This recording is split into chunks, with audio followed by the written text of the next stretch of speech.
I don't know what you're going through, but more than likely you've asked a couple of questions. Why has this happened to me? And, God, why don't you remove this?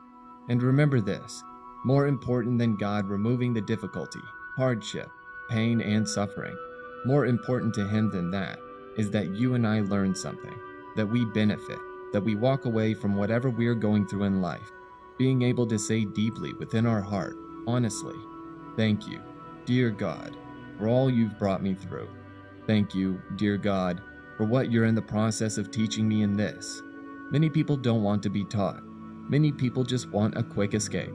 But a wise man or woman does not want to go through heartache and suffering and trial and all the things that can happen to a person and just come out empty, hopeless, and helpless, and thinking again.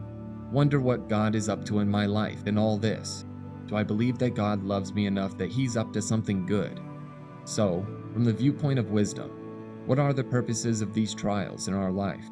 And the first one is simply this, as he says in 1 Peter. Listen to what he says. He says, "In this you greatly rejoice, even though now for a little while, if necessary, you have been distressed by various trials." For what reason?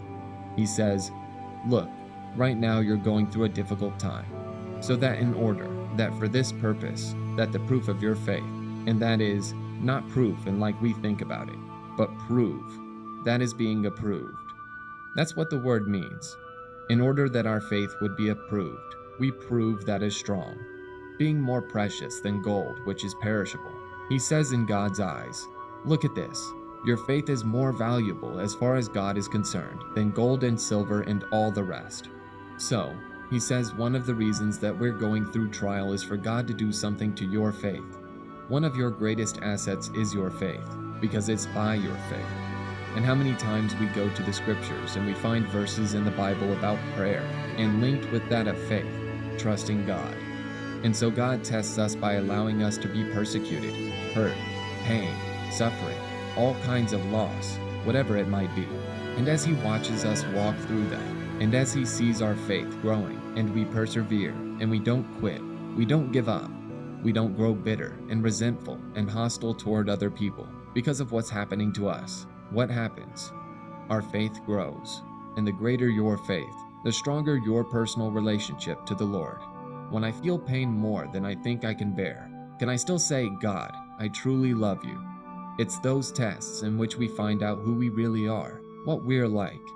Then, of course, there is the purpose of purifying our life. And when I think about God purifying us, think about this. Pain has a purifying factor in it.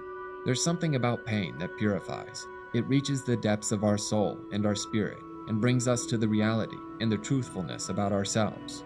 And a person can go along in life, sort of get along as they would think, and I'm doing fine as a Christian, and a lot of things in their life that shouldn't be there. And all of a sudden the bottom drops out of their life. There's pain, suffering, heartache, troubles, and trials. And then what do? They want to cry out to God to help them. And most of the time, what is He going to do? He's going to start, not with the physical ailment. He's going to start in the spirit, in the heart, what's going on in your life. And many people prolong the suffering because they will not acknowledge that God is in the process of purifying their life. We go through trials and heartaches and we think, God, how am I going to handle this? And God steps into that situation and demonstrates His awesome power. And He demonstrates what He's able to do and what He's willing to do. What He can do in your life if you're willing to listen to Him.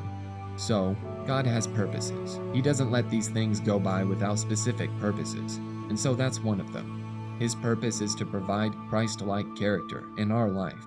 We need wisdom to discern the proper response. Let's say that your loved one has walked away from you, or the person that you wanted to marry just walked away. Who are you going to talk to about how you respond? Somebody who's happily married and never had a problem and everything just fantastic? No, you're not. You're going to somebody who has been there. You're going to somebody who's walked a path that you don't want to walk, but you're walking it. It's not something you chose, but it's something that you've had to deal with. And so, it's to meet a specific need in your life. And you know what happens? One of these days, God begins to use you in a very specific way. Remember this, whatever pain, suffering, heartache, hardship you go through, not only does God have a purpose, but it's part of His equipping.